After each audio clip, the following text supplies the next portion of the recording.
Hola, buenos días. Esto es Ana Script Guide. Yo soy Ana Rodríguez. Hoy vamos a entrevistar a un músico increíble que se llama Javier Alcántara y voy a invitarle ya.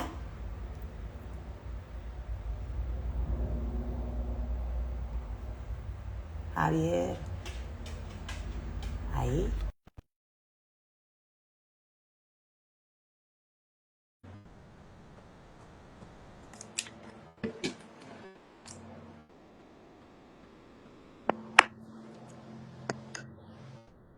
Hola, veo algo, Días. pero no te veo a ti. Estoy, a ver, Creo que tienes a- que darle la vuelta a la pantalla. O sea, ahí. ahora. Buenos días. Hola, buenos días. ¿Qué tal? Qué bueno verte. Muchísimas gracias, Javier, por... Nada, Sé que eres un gracias a hombre ti. muy ocupado, súper ocupado, que te sigo desde hace mucho tiempo y te veo que no paras. Entonces, esta horita que nos estás regalando, le agradezco mucho. Nada, Se lo- gracias a ti por invitarme. Además, he visto muchas de tus entrevistas y nada, muy agradecido. Gracias. Gracias a ti. Bueno, pues vamos a empezar. Son las 11:02 aquí en Tenerife. Las 12:02, imagino. ¿Dónde estás? ¿En Sí. qué parte del globo? Badajoz. En Ahora en Badajoz. Badajoz. Vale, vale, no, porque a veces, bueno, es que estás en todas partes. A veces te veo en Sí, Lisboa, otras veces te veo, yo qué sé, estás constantemente viajando. Bueno, sí. Javier, yo siempre empiezo las entrevistas con tres preguntas. La Ujú, primera siempre es ¿de dónde eres originalmente? Tú, tus ujú. padres, tu familia. Pues somos de Extremadura. Somos de Extremadura. Y más concretamente de Badajoz. De Badajoz. Y mis padres son de aquí, de Badajoz también. Y nada, extremeños a tope. O sea que de aquí somos, ¿no? Mm. Vale, la segunda pregunta es si vienes de una familia tradicionalmente musical. No necesariamente de forma profesional, pero sí había mucha música en tu casa, ¿no? En tu Ujú. entorno.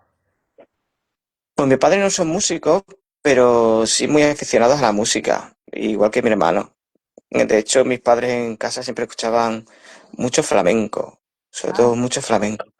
Sí, y mi hermano tenía un montón de vinilos de todo tipo de música, pero sobre todo de heavy metal y tal. Tenía un montón de vinilos que él no los escuchaba porque estaba muy ocupado y los escuchaba yo. Entonces yo empecé a escuchar los vinilos de mi hermano y empecé a tocar la guitarra por culpa también de... Aunque es verdad que yo, a raíz de escuchar los vinilos, me empezó a apasionar muchísimo la música y empezaba a fabricar baterías con cartones y con los sillones y con y me agarraba baquetas con los primeros palos que veía, pero a raíz de escuchar los vinilos, también mi hermano trajo una guitarra de fuera que le dejaron para empezar a tocar y él tampoco la tocaba y también la empecé a tocar yo, ¿no? La guitarra. Entonces, mis padres siempre han escuchado flamenco toda la vida. Y en la tele siempre buscaban canales donde hubiera flamenco y tal. Y luego la música de mi hermano, los vinilos de mi hermano, que a partir de ahí fue donde me empecé a aficionar también a la música. Es verdad que tenía de heavy, pero tenía un poco de todo. De hecho, mantengo algunos de aquellos vinilos, todavía los guardo con cariño porque en parte son también culpables de eso. Soy algún que otro profesor, sí. pues intuyo que el hermano del que hablas era mayor que tú.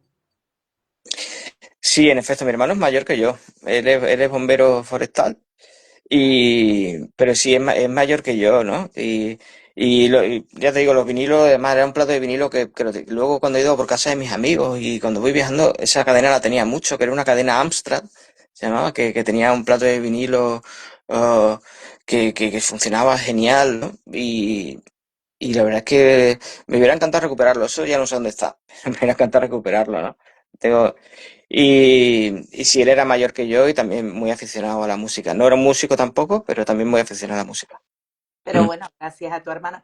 Tú no te puedes imaginar la cantidad de gente que he escuchado. Ariel Brindes también, Ujú. yo qué sé, hay tantos que me han contado lo mismo, que se hacían sus baterías. O sea, es una cosa muy típica, ¿no? De coger, pues, Sí, cascos, cajas, cartones, lo que sea, y darle palo, sí, a mí hacer sonido. yo Eso siempre utilizaba, suele ser la primera sí, además me introducción. recuerda lo que has dicho tú, porque yo cogía los sofás y con los sofás le quitaba el cojín y utilizaba los cojines como los timbales, como la caja, y si no tenía eso, pues me lo hacía con cartones y mi madre siempre me estaba echando la bronca porque molestaba a los vecinos y era, me estás haciendo, me estás haciendo tú recordarlo, ¿no? Pero sí, tocaba encima de los discos, ¿no? Cuando lo ponía, sí, era guay, sí, era genial. Pues bueno, esos fueron tus primeros, lo que te inspiró, ¿no? Pero luego, como dices, cogiste la guitarra de tu hermano y a partir de ahí, ¿cómo fue el camino? ¿Cuándo fue Difícil. esto que empezaste con la guitarra? ¿A qué edad más o menos? Pues cuando yo le robaba la guitarra a mi hermano, yo creo que podía tener 13, 14 años a lo mejor, por ahí, creo recordar, 13, 14. Ujú. Sí, por ahí, donde le empezaba a coger la guitarra de vez en cuando y, y empezaba a hacer mis primeros pinitos yo solo. En aquella época, como bien sabe, como todos sabemos, no había ni internet ni nada. Entonces, bueno.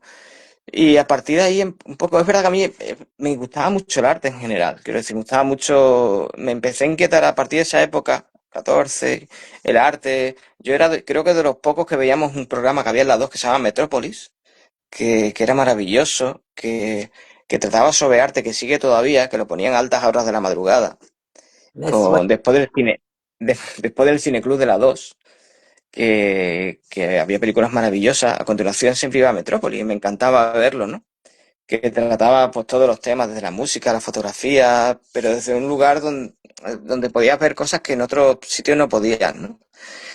Y bueno, yo creo que cayó una guitarra en mis manos, pero si hubiera caído una máquina de fotografía o hubiera caído cualquier otra cosa, que decía, es verdad que mi inquietud era por la música, evidentemente, pero también por el arte en general, ¿no? La idea artística de poder contar o transmitir algo, ¿no? A través de una forma diferente, ¿no? De transmitirla, ¿no? Sentimientos, emociones.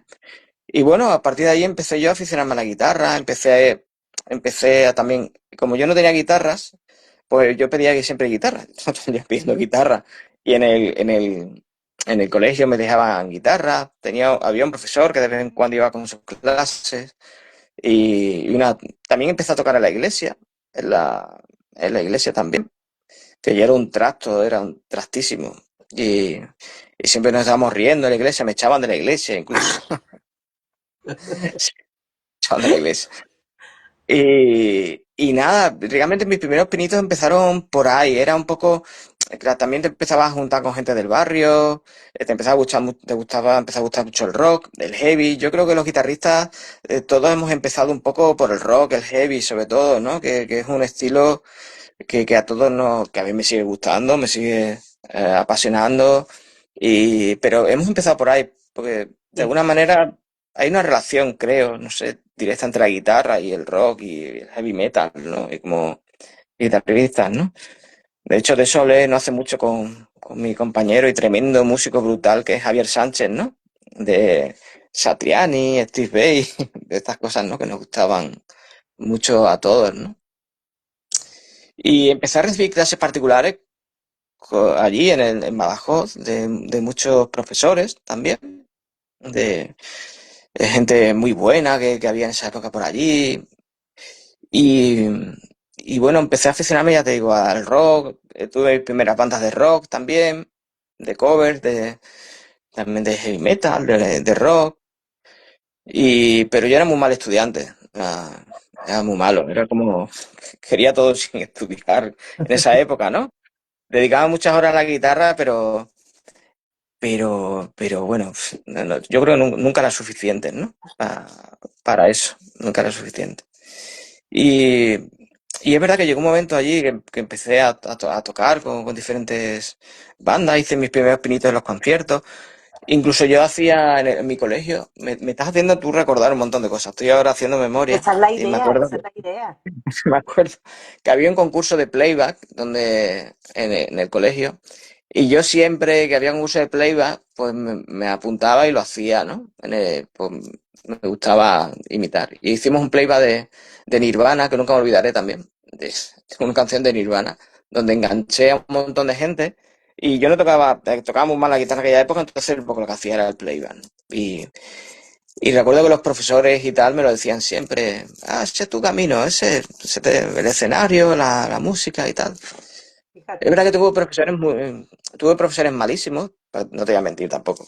Pero algunos profesores que sí un poco de estos que van un poquito más allá de lo superficial, intentan buscar realmente lo que se puede sacar de ahí, ¿no? Porque yo creo que a mí, por ejemplo, a mí me hubieran, si estuviéramos ahora, a lo mejor yo hubiera sido uno de los chicos que tenía hiperactividad o cualquier Probablemente. otra.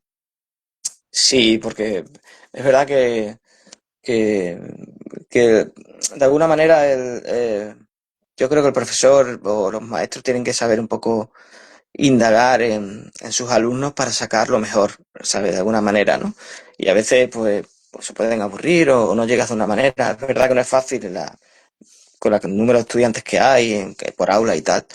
Pero es verdad que intentar indagar en eso, ¿no?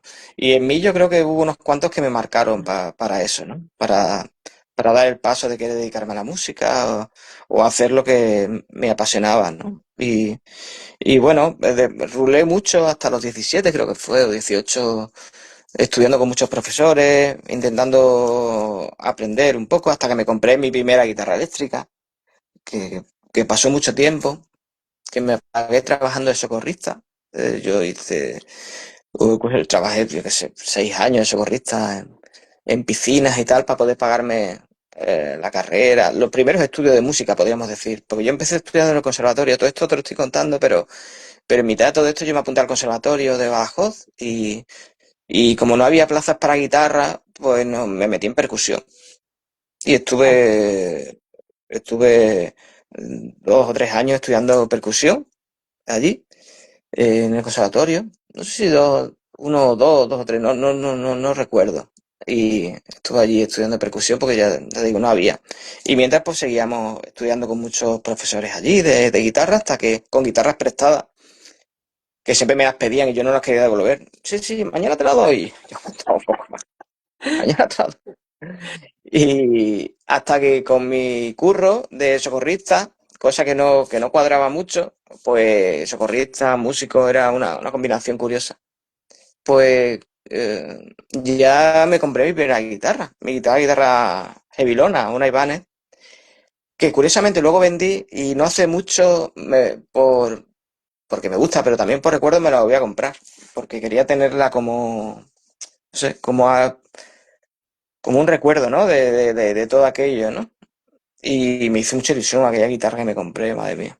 Y porque me costó mucho también, también comprarla y curarla, ¿no? Claro, tanto trabajo, las cosas o sea, que cuesta adquirir, da igual si es con dinero o lo que sea, son las cosas que uno aprecia más, ¿no? Y Sí, tanto trabajo, pues, mm, qué bonito, qué bonito. sí, sí. Pregúntame, porque estoy aquí yo rajando No, y no, es no. que la idea es que hagas memoria. Esa es la idea. Bueno, nada, empieza en el conservatorio, te metes en percusión, que bueno, un poquito adecuado porque empezaste con percusión al principio de tu vida, ¿no? Entonces, de tu vida musical, quiero decir. Pero bueno, entonces intuyo que se abrió una plaza para la guitarra o pudiste de alguna manera estudiar y sacarte el superior o no, no, bueno, cuéntame un poquito. Mm, ¿Qué va, qué va? que va para nada, no sabía plaza de guitarra, no, Ah, porque, no. no, porque creo recordar que en aquella época además, si pasabas una edad determinada ya no podías entrar, ¿no? Si no tenías, entonces ya con aquella edad era muy complicado pillar guitarra, ¿no? A no ser que lo hicieras de por libre, y aparte yo seguía todo flipado con el rock y seguía todo flipado con el heavy, iba a las clases de percusión, pero bueno, tampoco es que le prestara mucha atención, la verdad. Y entonces llegó un momento que no sé, no recuerdo muy bien si eran 19, 20 o 18 por ahí, o 21. Después de rular por ahí, de ahorrar un poco, pues decidirme que fue mi primer viaje así, decidirme a estudiar y a vivir a Madrid con 19, 20 años o 18. Y entonces indagué, se lo dije a mis padres y bueno, en aquella época era un drama, ¿sabes? ¿Cómo te va? Música, la música, atención, estudiar música. Siempre me apoyaron al 100%, siempre si no hubiera sido por ellos, pero claro, la música, ¿no? De hecho, a mí me costó mucho convencer a mis padres hasta que vieron que era una pasión que no, que ya vieron que era el camino que quería coger, ¿no? Pero al principio, pues no fue fácil porque tus padres siempre quieren lo mejor para ti y a veces, pues ellos lo ven de una manera, ¿no? Pero bueno, ya cuando vieron que era inevitable, ya no me ayudaron al 100% desde su lugar y maravilloso. Y nada, y me fui a una escuela en aquella época que se llama el Instituto de Música y Tecnología de Madrid, que en aquella época era una de las escuelas más avanzadas que había y tal. Y allí estaba un guitarrista que se llama Chema Vilchez, que Chema Vilchez era el que abrió el Musician Institute de Los Ángeles, digamos que abrió una especie de ¿cómo diría yo?, de sucursal en Madrid, que era el Instituto de Música y Tecnología. Y nada, y allí que me matriculé, allí me fui, que estaba en la calle Cartagena, y yo en aquella que me fui había viciosa o dos, pero claro, yo me fui a Madrid y me puse a currar allí curraba de todo. Allí curré en un Burger King, en un McDonald's, en Telepizza sin conocer las calles, que esas anécdotas las he contado mucho. Sí, bueno, y nada, y me puse ahí a estudiar y mi profesor fue una persona que os invito a todos a conocer, que es un guitarrista que se llama José Manuel Lorenzo, que es de Madrid, que es un músico increíble. Tuve varios profesores, él, Juan Méndez también, que es un pianista, compositor increíble, y bueno, y Chema también, ¿no? Pero que me marcó sobre todo fue José Manuel Lorenzo, porque, claro, yo al llegar pensaba que sabía algo, y como ahora mismo, pues no sabía nada, ¿no? Era... Llegué allí. Y, y José Manuel, aparte de ser un super profesor, pues él también me dio en la primera clase me dio dos cintas de cassette. Una cinta de John Coltrane, Arrow of Supreme, creo que era. Y otra que era la de una cinta de Paz Metheny, de Paz Metheny, que era Still Life Talking, que era ese disco donde viene ese famoso minuano, el tema. Y a partir de ahí, pues me cambió un poco la vida, me cambió, me cambió todo, me cambió, me cambió todo, ¿no? Aparte de que era un profesor increíble, súper apasionado también, y con él, digamos, él me abrió un poco, pues todo el campo del jazz, de la improvisación, un poco un camino muy nuevo que todavía sigo recorriendo con pasión y que me encanta, ¿no? Y que es muy complejo, ¿no? Que no, es súper complejo, ¿no? Porque el jazz es toda la vida, ¿no? Un aprendizaje de toda la vida, ¿no? Bueno, la música. Sí. Y, y bueno, y José Manuel la verdad es que me marcó muchísimo. Y él sigue allí en Madrid y os invito a todos a conoceros porque además hace una música súper bonita, súper, súper bonita. Y bueno, estuve allí estudiando pues estuve creo que 3 años o así. Estuve allí en Madrid, iba y venía a Extremadura, ahorraba un poco y me volvía a ir. Estaba un poco ahí a caballo, ¿no? Cogía un dinero, me iba y tal. Hasta que me saqué un título que es lo de menos, un título allí que aquí no valía no valía para nada de estos títulos de allí, de un grado medio allí y tal, pero bueno, yo quería un poco de alguna manera también seguir aprendiendo y de ahí, de estar un tiempo allí, me fui a Barcelona. En Barcelona me fui a estudiar al aula de Musics, al aula, el aula. Que el aula era como una extensión, creo recordar, si no me equivoco, del liceo. Era como una parte moderna, antes de que surgieran los superiores de jazz, Ujú. mucho antes, pues había la parte moderna y era el aula. Y en el aula estuve un tiempo estudiando también, allí con un profesor también maravilloso, que era Aníbal Martínez, argentino, que también otro guitarrista increíble y sobre todo muy apasionado. Yo digo lo de apasionado porque claro, cuando los profesores son apasionados, eh, eh, aprendes de manera diferente. Quiero decir, te enseñan de manera diferente, ¿no? Y, y con Aníbal lo pasábamos genial, no solo tocando, sino también escuchando, ¿no? Un montón de música, ¿no? De Wes Montgomery, Jim Hall. Digamos que de alguna manera en Madrid con José Manuel vi un mundo, en Barcelona vi otro mundo, ¿no? Se me fueron abriendo ahí un montón de posibilidades, ¿no? De conocer a nivel jazzístico, ¿no? Tal vez era un ambiente más fusionero en aquella época, en Madrid, en aquella escuela, como realmente ocurre también en Estados Unidos, ¿no? De alguna manera, el Musician Institute de Los Ángeles es un ambiente más, que yo creo, más fusión, etcétera, ¿no?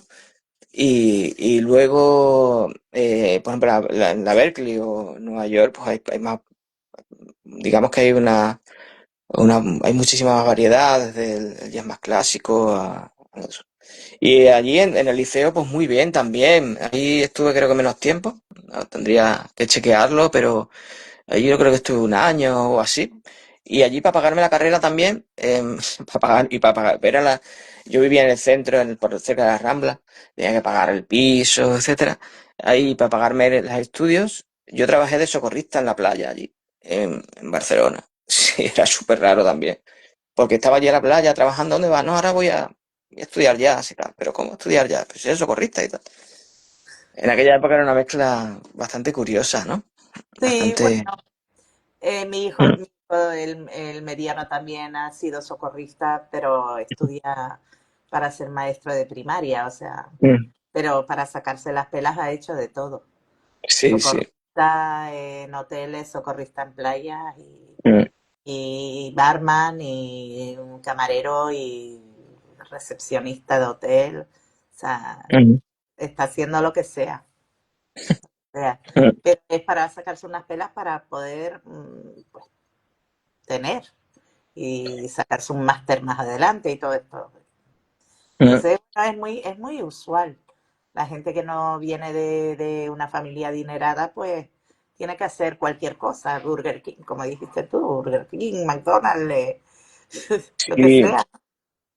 En Y pues Madrid, sí, en Barcelona es verdad que trabajé allí y tuve la suerte de pillar más lo del socorrista, del trabajo de socorrista y también eso me trabajo guay. permitió. Pero en Madrid, sí, en Madrid trabajé de todo, hasta muy italiano, recuerdo yo. También trabajé, madre mía, sí, y la verdad que estuvo guay. Para mí fue un aprendizaje brutal. Y también fue duro porque eso de trabajar, estudiar, y mira que aquella época es diferente ahora. Yo creo que ahora todavía es más duro, ¿no? Pero, pero sí, y de verdad es que en Barcelona muy bien también. En Barcelona aprendí muchísimo, iba muchísimo al Jamboree, a la Jam Session a ver, a flipar. Yo flipaba allí muchísimo con Y los estamos premios. hablando de qué año más o menos en Barcelona. Madre mía, ahí tendría que chequear yo ahí, tendría que chequear. Pero yo podría tener veintipocos años, o sea, no sé, tal vez finales de los 90 o por ahí, yo creo, ¿eh? Pero no sabría decirte, ¿vale? Porque fue un poco una continuación del otro, de Madrid, luego Barcelona. Y, y bueno, la verdad es que Barcelona fue una flipada para mí, fue una ciudad de descubrimiento en aquella época. Madre mía, una cantidad, como ahora, vamos, una cantidad de músicos increíbles. Conocí a Jordi Rossi en aquella época también. Y bueno, mucha gente brutal, ¿no? Y además no sé, eh, digamos que los admiro tanto, era no sé, que para mí era una inspiración solo estar cerca, ¿no? De ellos. Y nada, estuve allí, después de estudiar allí ya volví un tiempo a Extremadura otra vez. Volví un tiempo a Extremadura, que fue donde tuve que ordenar un poquito todo lo que aprendía para volver a estudiar y volver a reubicarme, ¿no? Otra vez. No sé si hice en el liceo 2 semestres creo que eran por semestre, creo, en aquella época. Y nada, y volví a Extremadura y cuando llegué a Extremadura pues empecé a formar eh, las primeras bandas de jazz a mi nombre, ¿no? Porque en esa época que estaba viajando yo ya componía, hacía mis canciones y nada, y empecé a formar las primeras bandas a mi nombre con músicos locales de allí, de Badajoz, eh, de Extremadura también, de Cáceres, etcétera. Y la verdad es que conocí a un pianista con el que sigo tocando actualmente, que es Pablo Romero. Pablo Romero, que también es mi compañero organizando el Festival de Jazz de Badajoz. Mm. Y, y empezamos a hacer los primeros bolos. Los primeros bolos empezamos a hacer, digamos que empezamos a tocar los primeros bolos, pero empezamos tocando sobre todo música original. No tocábamos estándar también, pero música original, ¿no? En aquella época ya empecé a conocer pues a Narci González, a Pablo Romero, Enrique Tejado, que fueron los músicos así con los que primero empecé a tocar, ¿no? Empecé a tocar y hicimos los primeros bolos por allí y la verdad es que fue una pasada porque estábamos súper locos, ¿no? Quiero decir que, que nos tirábamos por temas muy complicados, eh, se nos apasionaban las mismas cosas, Perico, nos apasionaba, yo qué sé, los mismos músicos y, y bueno, de hecho recuerdo que montábamos África de Perico, lo tocábamos, nos encantaba tocarlo cuando íbamos por ahí. Pero es verdad que cuando íbamos a los sitios a tocar, la gente flipaba un poco como diciendo, ¿este qué tipo de música es? ¿No? O sea, no. Sí, era un poco. eh, no sé, como que tocamos, entre que era música original y luego tocábamos música que en aquella época tampoco, como músicos locales no había mucha gente haciéndolo, muy poca gente haciéndolo, pues, pues era bastante curioso, ¿no? Bastante curioso. Y montamos un grupo. ¿Salieron estos? ¿De dónde salieron estos bichos? Sí, Seguramente sí, estaría diciendo esto qué es. sí, sí, de hecho, vamos, era exactamente lo que tú dices, ¿no? Esto de música, que esto, que encima, bueno, como que nos arriesgamos mucho, ¿no? Allí, ¿no? Seguíamos estudiando y tal, y nos tirábamos ahí a. Bueno, una de las cosas más maravillosas del jazz es tocar con otras personas, interactuar y escuchar. Yo creo que esa es tocar bien, pero la magia yo creo que está ahí, ¿no? De esta música, ¿no? Es tan complicada, estudiar como un loco y conocer la tradición y luego compartir, ¿no? Interactuar. Y en aquella época formamos un equipo de grandes músicos y amigos y montamos un grupo que se llama Expression Jazz Quintet, con el que llegamos a ir. Fue maravilloso eso, porque nos llamaron en aquella época, hicimos un montón de bolos, un montón, pero un montón. Fíjate que no había redes sociales, pero hicimos un montón de bolos por los pueblos. Íbamos a un pueblo y tocábamos, la gente allí nos miraba esto, qué tipo de broma, ¿eh? Un pueblo donde había 4 personas viéndonos y éramos como muy, nos encantaba eso. Y nos llamó la SGAE para tocar en la Bienal Tete Montoliu en el Festival de Jazz de Barcelona. Wow. Es curioso. En el Festival de Jazz de Barcelona y nosotros flipando, esto no puede ser verdad, esto que está en aquella época tan jóvenes nosotros. Y, y claro, íbamos con Narci, con Pablo, con Enrique y amábamos en aquella época muchísimo, como todos, como seguimos amando a Perico, ¿no? A Perico Sambe, a Perico Sambe. Y, y le mandamos un email, no un email, sí, le mandamos un email, creo, o se lo mandó Narci, no recuerdo si se lo mandé yo, se lo mandó Narci, mira que vamos a ir allí, hemos visto que vas a tocar allí, porque en la Bienal de Montoliu había un grupo de tops que eran increíbles. Voy a intentar recordar todos los músicos. Tocamos en un sitio que se llamaba La Boite, que ya cerró, que un club de jazz mítico en aquella época. Y en la Bienal, pues creo que tocaban un supergrupo, creo que estaba David Sirgu, creo que estaba Perico, bueno, no recuerdo, tocaban ellos y luego en la deliberación tocábamos nosotros, ¿no? Como un grupo de Extremadura, de jazz y tal, ¿no? Para nosotros estaba muerto de nervios, estaba nerviosísimo, estaba. Estábamos todos allí, ¿no? Y tocamos, todos los repertorios que tocamos fueron temas originales. No tocamos todos temas originales, temas de Narciso, temas de Pablo, temas míos. Y invitamos a Perico a tocar un tema con nosotros. Y tocó un tema de Narciso se llama Looking for the Line. Y claro, cuando vimos a Perico se subía allí, para nosotros era un sueño aquello, ¿no? No lo creíamos. Y, y todavía no recordamos el solo que hizo Perico de memoria. Yo me acuerdo del solo que hizo Perico ese día. O sea, estaba tocando el solo y nosotros allí escuchando y lo grabamos en minidisc. En minidisc. Wow, años 2000, estos años 2000. Y claro, lo escuchábamos. Y cuando llegamos allí a Extremadura lo escuchamos una y otra vez. Mira, el solo que se ha hecho, claro, Perico allí, increíble, ¿no? Y eso fue una experiencia para nosotros brutal, ¿no? De tan jóvenes, empezando con un grupo de música original, ir a Barcelona, al Festival de Jazz de Barcelona, tocando delante de nuestros ídolos y con uno de ellos, con un grupo bueno, que éramos unos locos apasionados, ¿no? Y la verdad es que eso fue súper bonito. Mira, me has hecho recordarlo ahora, hacía un montón de tiempo que no recordaba eso, ¿no? Y fue súper bonito. Y tocar con Perico ese día fue increíble, ¿no? Y conocer allí ese día a David Sirgu, conocer a gente que admiramos mucho, fue muy chulo, ¿no? Muy chulo. Hace poco he visto porque hubo un tiempo que paró la Bienal, creo que paró la Bienal de Montoliu, y luego se ha recuperado. Y, y que entre otros estuvo Daú Salim, ahora creo que, no sé si la ganó o no, pero Daú Salim, que es otro músico maravilloso. Estuvo por Y aquí la bueno, semana pasada. Estuvo por sí, aquí. No lo pude ver, pero porque estaba trabajando. músico increíble, ¿no? Tanto clásico como de jazz. Estuvo tocando en mi banda un tiempo, un tiempillo. Él estudió allí en Badajoz. Además, sí, piano clásico, sí. Y, y nada, la verdad es que lo de la Bienal esta fue brutal, fue muy chulo y la verdad que fue una experiencia increíble. Sí, sí. Bueno, pregúntame, porque estoy aquí como... Bueno, nada, a partir de ahí, bueno, imagino que empezaron a tocar muchísimo más después del Festival de Jazz. ¿Cuál?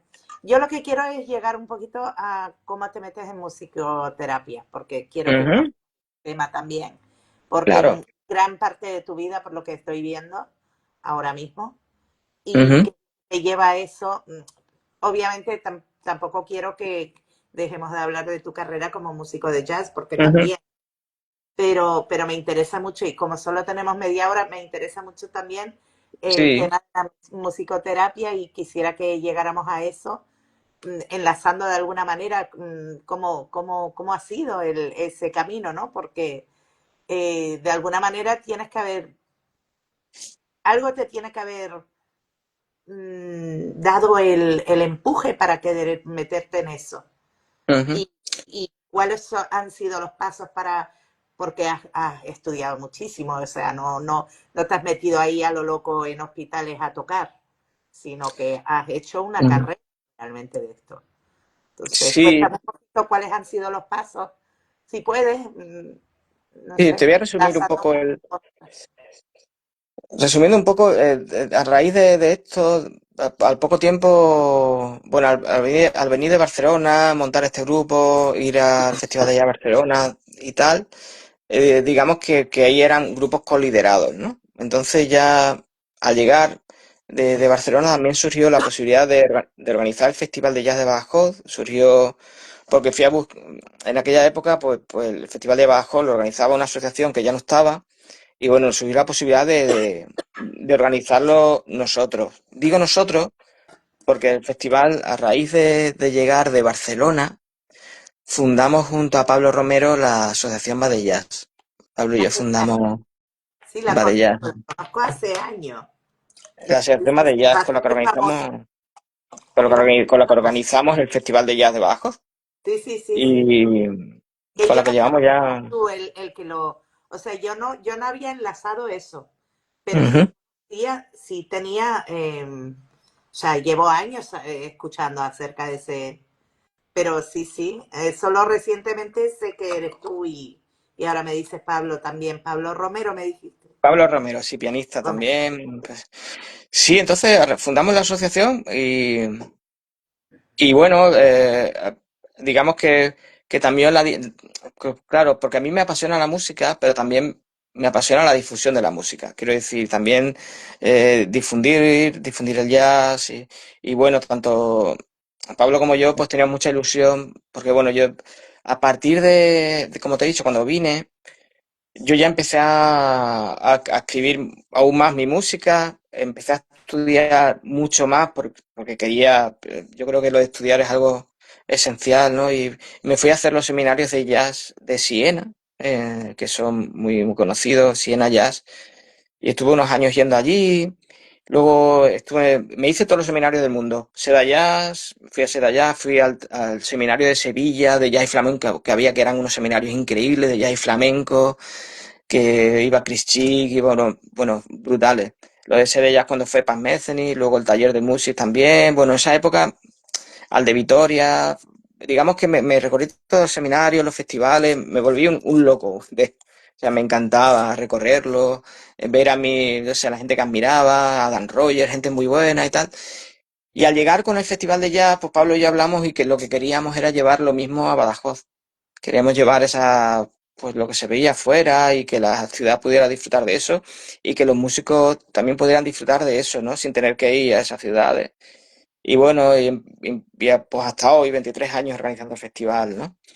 Y la verdad es que bueno, a veces mejor, a veces peor, pero ahí estamos en la lucha.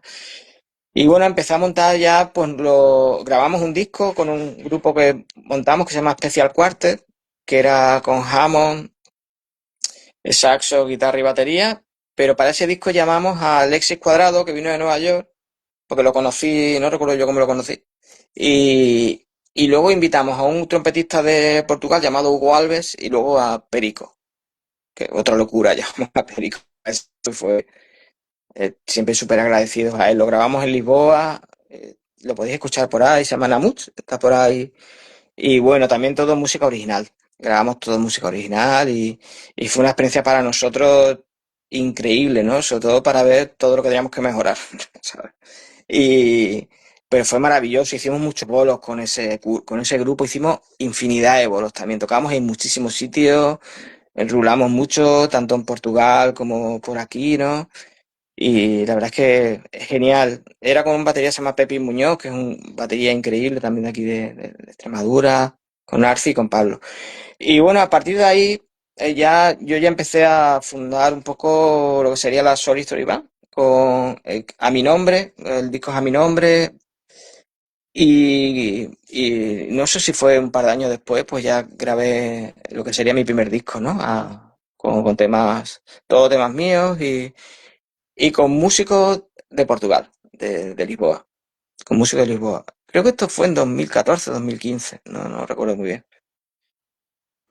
Y ese disco lo grabamos en los estudios de Andrés Fernández, un guitarrista increíble de Lisboa, productor también, compositor. Y la verdad es que ese disco fue un poco ya estaba casi lo de la musicoterapia, por eso te lo cuento, ¿no? Entonces, en ese disco fue un poco el concepto de las pequeñas historias, ¿no? Donde me centré un poco bueno, en el concepto más literario de mi música, ¿no? Porque realmente a veces la música lo tiene todo, quiero decir, no hace falta incluso acompañarlo de nada. La música en sí misma ya lo tiene todo, ¿no? Pero el concepto de contar, para mí era muy importante, ¿no? Como decía Kandinsky, adaptar la técnica realmente a lo que quieres contar, ¿no? Eso lo decía en su libro de lo espiritual en el arte, ¿no? Entonces, digamos que ese concepto para mí es importante. De hecho, esos temas de ese primer disco todavía los sigo tocando y la verdad es que tienen una fuerza diferente, ¿no? Y nada, ese disco lo grabé con Diego Santos, un pianista de Lisboa maravilloso, André Mota, con el que sigo tocando, Andrés Ferreira, con trabajo, André Mota batería, y Narciso González en el saxo, ¿no? Aunque había temas donde él tocaba, no tocaba, y bueno, en muy poquito tiempo montamos el proyecto y como que yo tenía la necesidad de grabarlo y editarlo, ¿no? Y también, sobre todo en aquella época en Portugal, tocamos muchísimo, ¿no? Girábamos mucho, éramos muy jóvenes también, entonces era como algo, venga, vamos a tocar donde sea, vamos a mover la música. Y la verdad es que también lo pasamos genial y compartimos muchísimo. Fue muy bonito, ¿no? Muy bonito.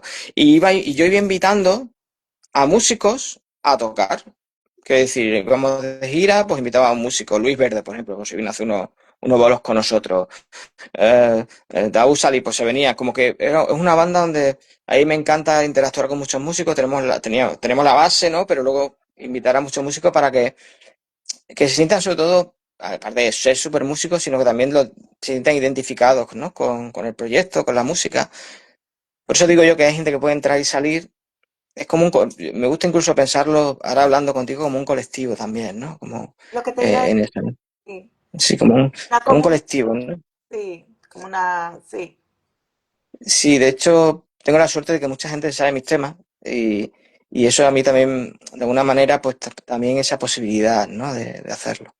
Y nada, ese proyecto la verdad es que cuando se abrió me hizo muy súper feliz, fue muy difícil porque, como bien tú sabes, montar un proyecto hoy en día en España de cualquier es muy complejo, moverlo aún más y cada vez hay menos sitios, entonces bueno, y entonces nada, pero muy bien, súper feliz. Y bueno, en aquella época precisamente yo quería hacer algo más con mi música. Decía, bueno, yo quiero, aparte de esto, me gustaría ayudar a la gente con mi música, ¿no? También. Pero no ayudar al término de tocar una canción solo y que se sientan bien, que eso también está guay. No, yo quería ayudar desde un punto de vista más científico, ¿no? Más de que realmente pudieras ayudar a la gente, ¿no? En ese aspecto. Y nada, empecé a investigar y descubrí lo que era la terapia musical, la musicoterapia, ¿no? Entonces, para mi sorpresa, para mi grata sorpresa, la descubrí desde el punto de vista desde el punto de vista científico, ¿no? De lo que hay un respaldo científico, empírico y que va más allá, ¿no? Que eso muchas veces hay que explicarlo, ¿no? En qué consiste, cómo es. Y investigué y vi que había másteres de formación para ello. Y nada, me empecé a formar, hice un máster de 2 años, hice dos másteres, hice un máster con, digamos, con un centro de investigación que había en Extremadura, centro de investigación en musicoterapia, y luego una especialización en la Universidad de Extremadura también. Y me formé y al terminar mi formación, luego había una especialización en Nueva York también, de musicoterapia hospitalaria, y también me fui a hacer allí una residencia estuve en el Hospital Monte Sinai y en el Roswell, creo que era, sí. Ah, Y donde tú allí hacías una rotación y veías, observabas, te explicaban, hacías las prácticas, etcétera. Y bueno, ahí fue donde empezó un poco hace ya más de 15 años, un poco mi periplo por el mundo de la musicoterapia, ¿no? De la terapia musical, ¿no? Y, y claro, la gente ahí tiene mucha confusión porque, claro, ahora hay una moda también de música en hospitales, que donde hay mucha música en hospitales, etcétera. Y hay que establecer un poquito la diferencia entre lo que es música en hospitales y musicoterapia. Son dos cosas totalmente diferentes, ¿no? ujú. De hecho, la música en hospitales debería estar un poco controlada también, porque a la gente le apetece escuchar música en hospital, o no, o no. O sea, o no. No porque sea música en sí mismo te va a apetecer estar en un hospital. Si tú estás recibiendo un tratamiento, a lo mejor te apetece estar tranquilo o tal. ¿Qué ocurre? El musicoterapeuta también trabaja eso, antes de intervenir, pues trabaja el estado emocional, cómo se encuentra la persona, etcétera. Y digamos que trabajamos vamos buscando objetivos terapéuticos y tenemos un protocolo. Entonces todo eso se tiene en cuenta. Todo eso se tiene en cuenta. Hay unos protocolos estrictos, tú tienes que saber leer las circunstancias, con quién vas a trabajar, si es un hospital o personas con enfermedades neurológicas o digamos que la amalgama es súper amplia. Entonces, al igual que en el jazz, tienes que estar muy formado, tienes que estar muy formado y ser un músico desde el punto de vista conocer la tradición, etcétera, etcétera, etcétera. En la musicoterapia pasa exactamente como en cualquier otra profesión, pasa exactamente igual. O sea, no, un musicoterapeuta no es una persona que llega a un hospital o llega a un residencia y se pone a tocar o tal. No, tienes que conocer la enfermedad, tienes que saber cómo lo vas a aplicar, de qué manera y qué objetivo, y tienes que tener también cualidades eh, o digamos, o haber trabajado de alguna manera, cómo, digamos, ¿cómo sería la palabra? Tener, eh, como sería, porque he dicho cualidades, pero realmente no es cualidades, se pueden entrenar también, ¿no? Porque entrar en un hospital, dirigirte a los pacientes, relacionarte con el equipo médico, todo este tipo de cosas requiere un trabajo personal, requiere un trabajo personal muy, muy, muy fuerte. Y entonces todo ese tipo de cosas, pues hay que trabajarlas también, hay que verlas, ya no solo lo que sabes o cómo aplicarlo, sino la manera en cómo lo aplicas también, ¿sabes? Cómo lo aplicas. Y por eso es bueno, claro, al fin y al cabo trabajamos con personas. Entonces, si trabajas con personas, tienes que tener una responsabilidad muy grande a la hora de trabajar con ellas, ¿no? Por eso entonces tienes que tener una formación muy importante, también tienes que tener en ese aspecto estudios en investigación, tienes que tener, pues bueno, digamos que es un campo muy amplio, ¿no? Un campo muy amplio.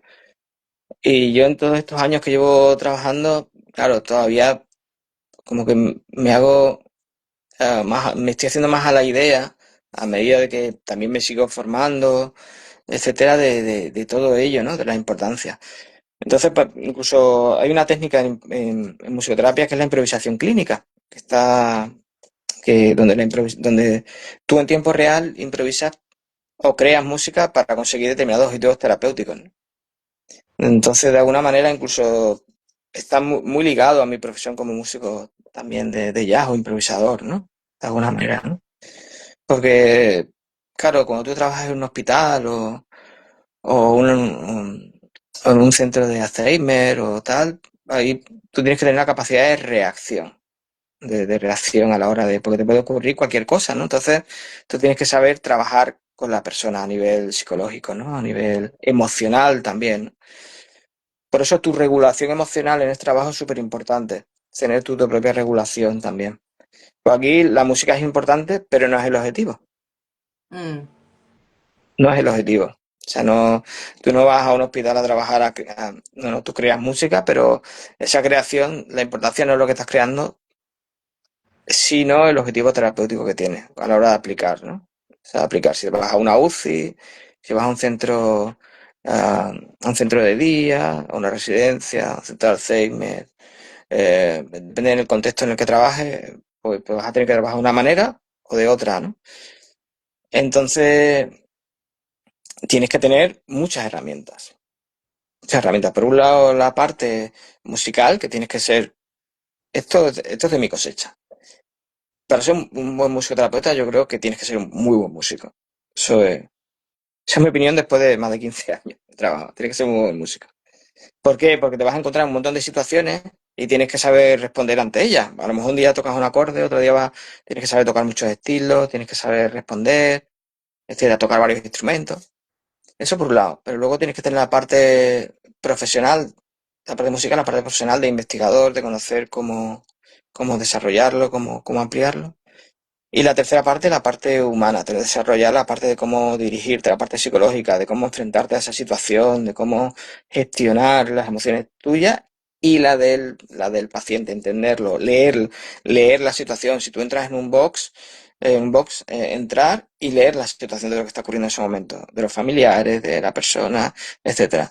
O entender por eso tienes que entender y conocer las enfermedades. Claro, eso no te asegura que te pueda surgir cualquier, pero entenderlo. O sea, si vas a trabajar en un ámbito, entender esa enfermedad es súper importante, ¿no?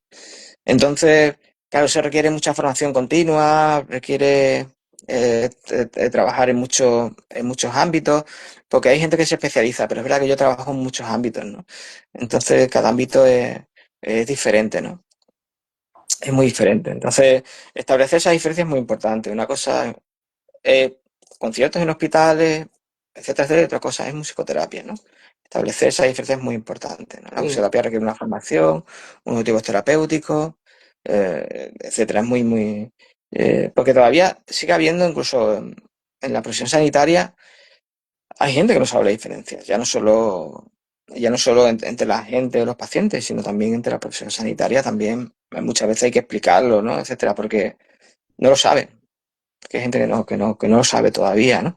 Al contrario que en otros países, pues que está muy clara la delimitación, está muy clara que es una profesión, está diferente. Aquí en España todavía hay que hacer mucha pedagogía, ¿no? Mucha pedagogía. ¿Y cómo es un día típico tuyo? Bueno, primero el café, siempre. Bueno, un día, depende, porque yo vivo entre Madrid, Extremadura y Madrid, estoy a caballo. Y luego, bueno, doy formaciones, los conciertos. Bueno, siempre intento tener la primera rutina del instrumento, la intento mantener en mayor o menor medida, ¿no? Intento estudiar todo lo que puedo, ¿no? Eh, y sigo estudiando y la verdad es que es algo que me encanta, ¿no? Como todos los músicos, y si no estudiamos, estamos mal, ¿no? Pero siempre intentar mantener la rutina de instrumento, ¿no? En la medida posible. Luego, pues trabajo en hospitales, en centros de Alzheimer, residencias, con fundaciones, también con fundaciones. Eh, y bueno, trabajo en muchos ámbitos. Un día normal puede ser un poco loco, porque por la mañana puedo trabajar en una UCI de adultos, luego una UCI pediátrica, luego voy a un centro de Alzheimer, luego voy a un centro de oncología pediátrica, luego podría cuidados paliativos. O sea, digamos que en un mismo día puedo trabajar en muchos ámbitos, ¿no? En muchos ámbitos. ¿Qué ocurre? Cada ámbito es diferente, ¿no? Diferente. Entonces, en cada ámbito, pues tú lo aplicas de manera distinta. Eso no significa que no haya coincidencias en lo que puedas hacer en un sitio y en otro, pero dependiendo de la población con la que trabajas, pues es distinto la aplicación. Y luego también hay unos que son grupales, otros que son individuales, etcétera, ¿no? Entonces, digamos que un día puede ser un poco loco, la verdad, puede ser un poco loco desde ese punto de vista. Y es verdad que hay días que acabo un poco emocionalmente bastante cansado y pues necesito otras cosas, ¿no? Por eso para mí componer también es una herramienta súper importante, ya no solo porque me encanta escribir, sino también porque es algo que me ayuda también a contar pues, vivencias, experiencias, etcétera, ¿no? Y por eso para mí lo de la formación, que ya lo hemos hablado, es súper importante, ¿no? Para tener muchas herramientas y poder seguir creciendo, ¿no? Yo qué sé, pues hice un máster en composición, pues para tener muchísimas más herramientas a la hora de poder hacerlo, ¿no? Luego hice el máster en interpretación en el Musiquene, porque hay un profesor que me encanta, que quería estudiar con él, que es Joaquín Chacón, que también me dio clase durante mucho tiempo, y fue maravilloso estudiar con él también, ¿no? Y también para seguir poniéndote las pilas, ¿no? Porque todo lo que pueda mejorar como músico también me ayuda en mi carrera como musicoterapeuta y viceversa. Quiero decir, para mí es como algo que me complementa en las dos vertientes, ¿no? Porque es verdad que lo que vivo en mi profesión es brutal, ¿no? ¿Sabes qué pasa? Cada persona es una historia y es única. Cada persona con la que trabajamos. Entonces, yo creo que no puedo estar más que agradecido de poder trabajar con tantas y tantas personas que me dejan entrar en su vida para poder estar ahí, ¿no? ¿Qué ocurre? Porque tú tienes que tener un respeto máximo, porque, como me dicen mucho, eres como el médico, pero con la música, ¿no? Y es verdad que el trabajo que hacemos es muy importante, es súper importante, muy importante porque aparte de ayudar a nivel, yo qué sé, fisiológico a las personas, a nivel emocional, a nivel psicológico, también ayudamos a nivel emocional a las personas, a las familias, y esa parte es muy importante en un hospital, ¿no? De sostén, de ayuda, de todo, ¿no? Pero es que hasta esa parte emocional hay que estudiarla y hay que trabajarla, no es llegar y tocar, no va por ahí. Hay que saber cómo caminarlo, cómo hacerlo, etcétera, ¿no? Hay que llevarlo, ¿no? Y por eso yo creo que ¿Cómo, es muy importante. cómo te, Dime.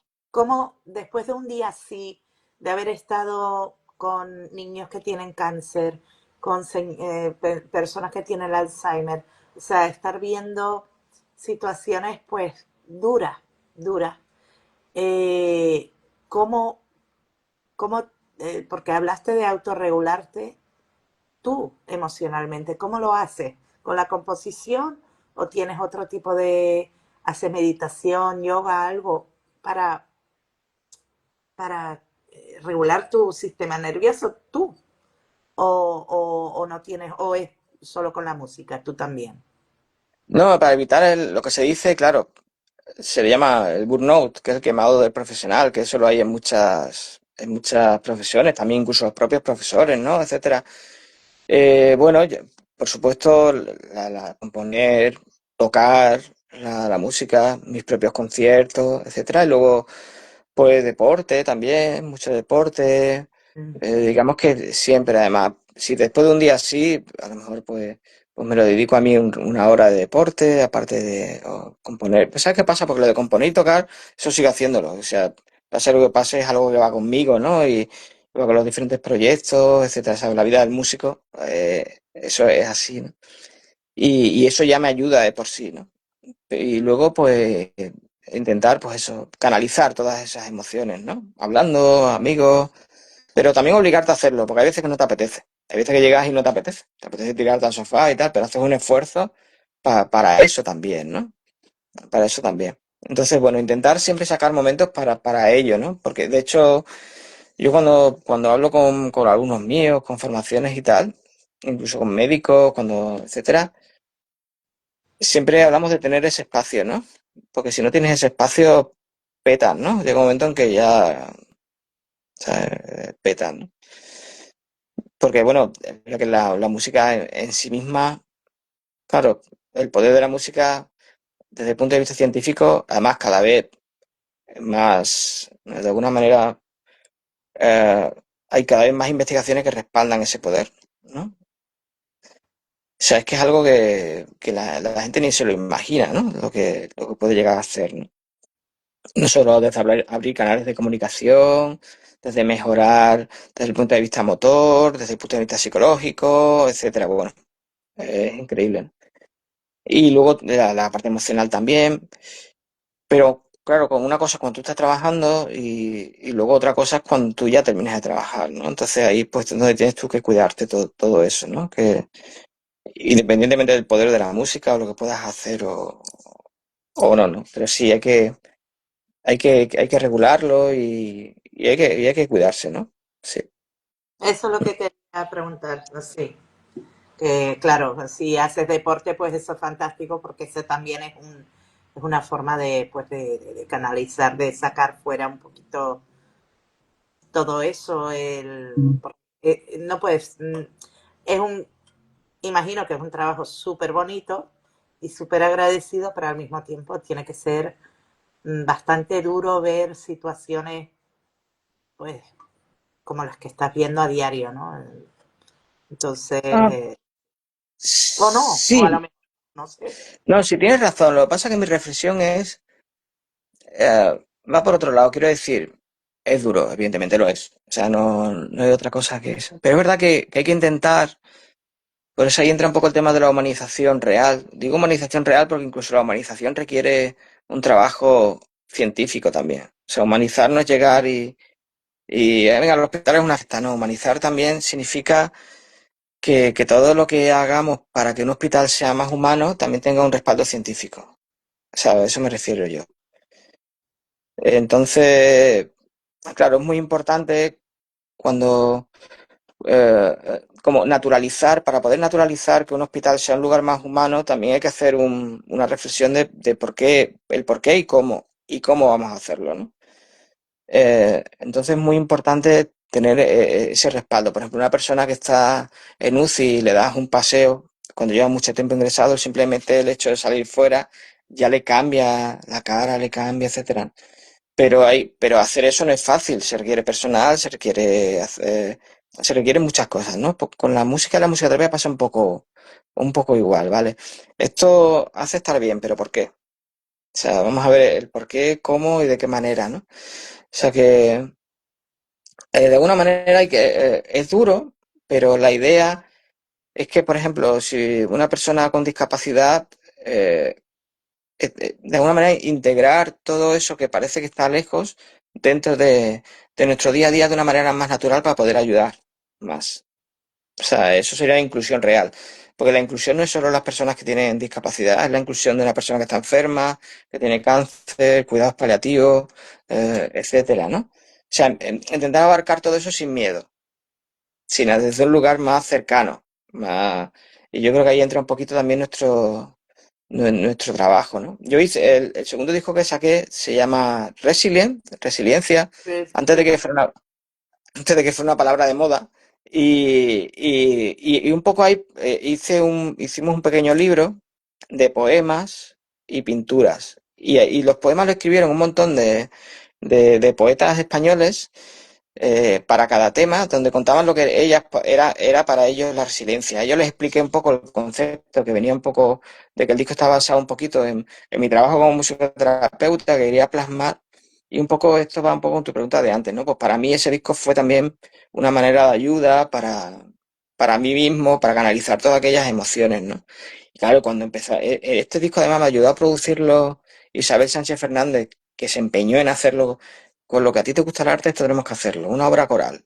Hicimos esa obra coral con fotografía, poemas, música, y los poetas hicieron un trabajo maravilloso, porque cada poema era un ejercicio de lo que estamos hablando, ¿no? Pero ¿qué es para ti la resiliencia? Pues el poeta lo desarrolla, lo hace y te lo cuenta, ¿no? Escuchando la música, etcétera. Y claro, eso un poco pasa igual con la musicoterapia, con la humanización, etcétera, con el jazz. O sea, no podemos imaginar el jazz moderno o el jazz contemporáneo sin escuchar a Charlie Parker, Wes Montgomery, Charlie Christian. o- pues aquí pasa un poco igual, ¿no? Yo no podía ayudar a la gente con la música si no he estudiado antes previamente ver los efectos que tiene en su cuerpo, etcétera, etcétera. Digamos que todo necesita un proceso de estudio, de reflexión y de aplicación, ¿no? Para poder asentarlo, ¿no? En eso. Yo creo que por responsabilidad. Y luego es verdad que es muy duro, que a veces, no te voy a decir que no, es que es muy emocionante también. De hecho, yo me siento, ya te digo, muy agradecido, ¿no? En todo eso. Pero yo creo que todavía es más emocionante cuando lo hacemos de esa manera, ¿no? De una manera realmente real, de una manera que para poner el corazón, pero también poner un poco de equilibrio, ¿no? Ahí para poder acompañar. Porque es muy difícil realmente acompañar a la gente, ¿eh? Es muy complicado trabajar con ellos en situaciones tan complejas, ¿no? Es difícil. Entonces eso requiere, yo creo que cuanto más compleja la situación, lo que quiero decir es que no es solo suficiente tener buenas intenciones. No es suficiente. O ya, sea, está claro. eh, pasa un poco por ahí, ¿no? Mm. Sí, bueno, yo hace un par de meses me pidieron cantar en el geriátrico donde está mi madre Ujú. y lo hice con muchísimo respeto, ¿sabes? Pero me pidieron boleros porque la mayoría de las personas que están ahí, Claro. y es lo que hice, canté boleros. Ujú. Y la verdad es que hubieron momentos que me costaba porque quería llorar de, de, de, Claro. de verles las caras y la felicidad y eso, pero yo entendí lo que estaba haciendo en los musicoterapia, que les estaba dando un mini concierto y ya. O sea, no estaba haciendo nada médico, sino sencillamente cantándoles unas canciones que ellos conocen. eh, Ujú. y ahí estaba mi madre en primera fila, toda contenta. No sé Qué si, guay. bueno, ¿Cómo se eh, llama? mi madre, Sí. Miriam, Miriam. Mira. Mm. Y bueno, se llama Miriam Naomi. En realidad la llamaban Naomi, todo el mundo, pero Ujú. como es su primer nombre, pues ya todo el mundo le llama Miriam, Miriam, Miriam, pues Miriam. Y nada, fue súper emocionante. Fue un momento que me costaba, porque yo decía, Dios mío, Claro. esto no es fácil, no es fácil. Y sí, me han llamado para otros conciertos, pagado, para ir a cantar Mm, en otros geriátricos y tal. Y lo mismo, o sea, ver a la gente disfrutar, pero no es lo mismo, o sea, una cosa es dar un concierto en un geriátrico a las personas que están ahí, que han querido venir porque ellos dan su consentimiento para que los traigan, y otra cosa es de repente meterte en una habitación, o sea, yo no, nunca en la vida me atrevería a meterme en una habitación de una ujú. persona y ponerme a cantar. Yo no sé qué situación, o sea, no estoy equipada para eso, ¿no? Entonces yo respeto muchísimo el trabajo de tuyo. Ujú. Quiero decir que hay una diferencia enorme entre lo que yo puedo hacer un día salteado en un hospital, en un comedor o un sitio grande, bueno, que han venido y se han sentado como un concierto, y otra cosa es lo que haces tú. Nada que ver. O sea, nada que ver. Y lo admiro Ah, muchísimo. Bueno, a ver, como yo te tengo en WhatsApp, te veo todas las historias y las veo y es como, wow, de verdad, mucha admiración y mucho respeto por lo que haces. nada, muchas gracias. Bueno, Realmente como músico, yo me siento muy agradecido, ¿eh? Me siento también muy como agradecido músico de jazz, o sea, te respeto muchísimo como músico de jazz, pero sobre todo te respeto como musicoterapeuta.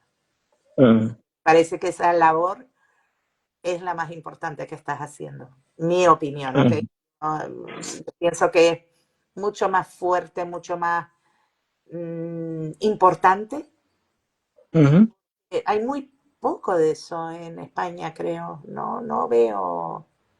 Aquí no veo nada, Sí, nada. En sí, esa a línea ver, no creo que haya. Y si la hay, no la eh, veo en ningún sitio. sí, hay muchos compañeros haciendo un montón, y titulados y muy buenos. Lo que pasa es que es verdad que a mí también me gusta hacer, como en la música, como en el jazz, a mí me gusta hacer mucho una labor de difusión. ¿Para qué? Para que tenga más visibilidad, ¿no? Sí, Eh, yo creo que no es una cuestión de publicidad, sino de visibilidad. Me sí, explico. Claro, mucha gente ha conocido, a mí me escribió muchísima gente porque no sabía lo que era la musicoterapia, no sabía, etcétera, ¿no? Y yo creo que eso es importante. Por eso muchas veces en mi dossier, que no hago yo, que me hacen, o lo que sea, siempre lo ponen, ¿no? Y a mí me gusta que lo pongan, porque de alguna manera también hace que la tenga más visibilidad y hace que la gente sepa también que hay una disciplina que es la musicoterapia, ¿no? Y yo creo que eso es muy importante. Esto, enlazando un poco, esto me recuerda a cuando yo, por ejemplo, empecé a estudiar jazz, que me gustaba mucho Paz Metheny, que yo lo escuchaba y tal, cuando yo estaba súper metido con la guitarra, con esto. Él, en su disco de trío, empecé a escuchar otros artistas que yo no conocía, mucho más clásicos y jazzísticos, y me llevó por ese camino al jazz más tradicional, ¿no? Como si escuchas a Scofield o otro. Pues en esto pasa un poco igual, es como que por una razón llegas a otra, ¿sabes? Por una razón llegas a otra. El otro día estuve tocando en Lisboa, en la embajada de allí, en un concierto maravilloso que dimos, donde había un montón de programadores, ¿no? Y fue una experiencia increíble, ¿no? Al terminar, pues mucha gente en la conversación, como ponía lo de la musicoterapia, hablábamos de la música, le había encantado, y luego me decían, pero ¿qué es eso de la musicoterapia?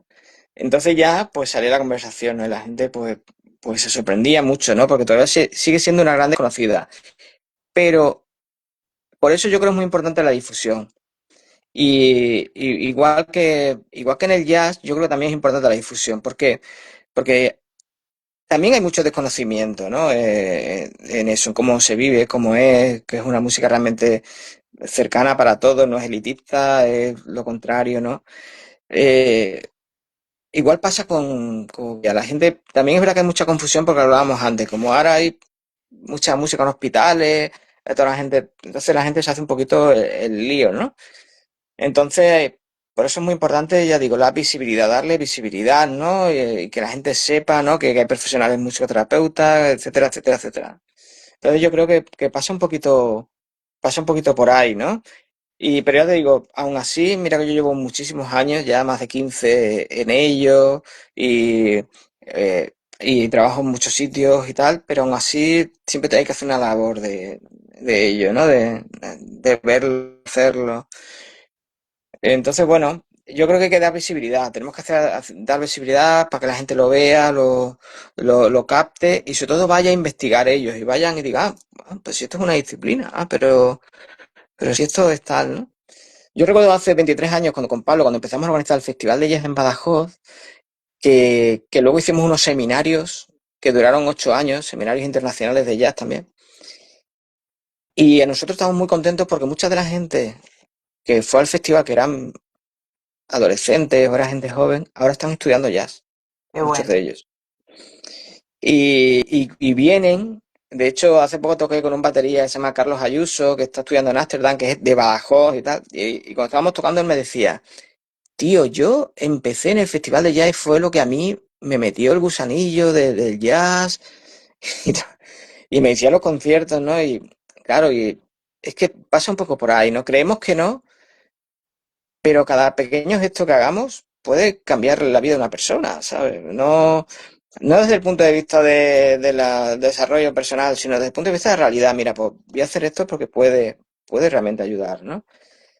Y yo creo que por eso no tenemos que dudar en hacerlo, ¿no? En poder, yo qué sé, yo por ejemplo fui al Festival de Jazz también, que vi a Antonio Hart hace 1000 años y fue lo que también me metió el gusanillo del jazz, ¿no? Y fue en ese festival donde lo organizaba la otra asociación, ¿no? Entonces, yo creo que por pequeños gestos que hagamos, si tú has tenido un concierto que yo lo he visto y lo compartes y tal, el simple hecho de compartirlo, alguien lo ve, compartirlo y, ¿y dónde ha sido ese festival? ¿Y cómo? Pues a lo mejor a otra persona se anima a cantar. Quiero decir que al final son redes bien usadas, las redes sociales bien usadas, yo creo, de una manera. Yo creo que puede ser una herramienta hoy en día que nos puede ayudar mucho, pero es verdad que como la calle y el boca a boca de toda la vida, no. Yo tengo una anécdota que te voy a compartir contigo que fue cuando, cuando nos dijeron de organizar por primera vez el Festival de Jazz. eh, ¿Y a quién? Ya hablando con Pablo, ¿y a quién podemos traer? Y tal. Y pues mira, voy a llamar a Jordi Rossi, que lo conocí en Barcelona y seguro que él me ayuda de alguna manera. Lo llama a Jordi. Y Jordi, ¿qué tal? Bien, pues mira, hay un guitarrista en Nueva York ahora que, que es increíble, está tocando muchísimo. ¿Cómo se llama? Se llama Kurt Rosenwinkel. Te voy a dar el teléfono. Y lo llamé a Nueva York desde una cabina de teléfono. Uy, lo que habrá costado. Desde Las aquella. escaleras de 100 bajando así, clac, clac, clac. Sí, Madre. sí. Y lo curioso es que estaba en casa. O sea, yo no sé qué pasó, porque lo normal es que no estuviera y lo cogió. Y bueno, a partir de ahí empezamos a negociar y tal. Pero, y vino al final, que nos ayudó mucha gente, nos ayudó a llevarlo a Badajoz que aquel primer festival nos ayudó mucho Jordi Puyol de Freesound, nos ayudó Jordi Matas que nos dejó el ampli, el amplificador, yo que sé, que hubo mucha gente que nos echó una mano. Y bueno, y fue a raíz volviendo al principio de la conversación, a raíz de una idea de que te lo ofrecen, venga, ¿y por qué no? Pues venga, vamos, ¿no? Por la pasión, pero tienes que dar con la gente adecuada. Primero con ese guitarrista, con Kurt Kurt Rosenwinkel. Rosenwinkel. Sí, Kurt, vino Kurt presentando un disco maravilloso que en aquella época que se llama Aircore, maravilloso, que fue un concierto brutal, ¿no? En aquel primer festival que organizamos Pablo y yo vino él, vino Albert Bover, Liber Fortune. Y luego hicimos conciertos con gente de allí, de Badajoz y tal. Y fue maravilloso, fue genial. Y Albert Boer vino además 2 veces. Vino él a trío y luego vino con Liber Fortune. Además, en una sala que había en aquella época. Y luego el concierto en el teatro fue con Curros Winkel. Y fue brutal, fue increíble, ¿no? Y fue muy bonito, ¿no? Y es verdad que en aquella época, como bien sabes, no había ni redes sociales, ni nada, ni lo hicimos todo un poco bajo pasión, perdiendo dinero, apuntando ahí, bueno. Pero es verdad que yo creo que es importante la difusión de alguna manera de lo que amamos y darle a abrirla ahí para que la gente conozca, ¿no? Desde el punto de vista de la musicoterapia es muy importante, pues un poco para aclarar los roles y que sepan el poder científico y empírico que tiene la música, ¿no? Y luego desde el punto de vista de nuestra profesión del jazz, para que vean que es una música cercana y para que en lugar de cerrar clubs, los abran, ¿no?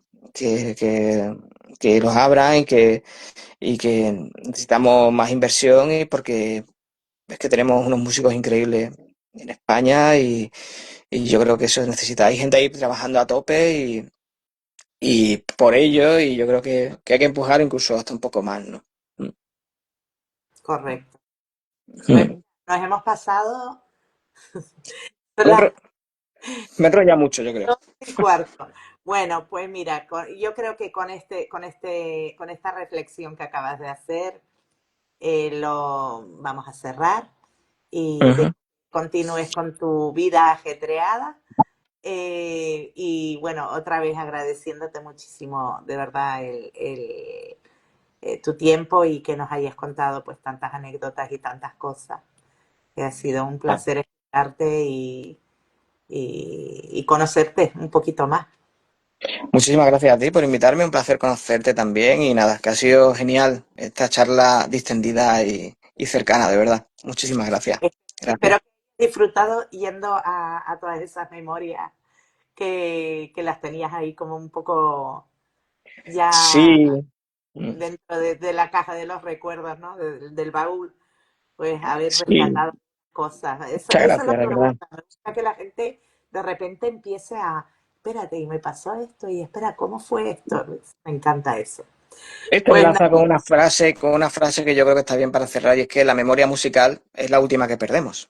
Entonces, yo creo que eso es algo que, bueno, nunca debemos olvidar, que la memoria musical es la última que perdemos, o sea que nunca tenemos que olvidar el poder que tiene la música y cómo podemos ayudar a todos, incluso, como has dicho tú, cantando en una residencia para ellos, que seguro que les cambió en ese momento la vida.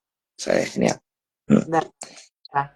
Pues nada, un beso muy fuerte y seguimos Besito. hablando, seguimos en contacto. Sí, claro. Muchísimas gracias. Chao, un beso. Chao.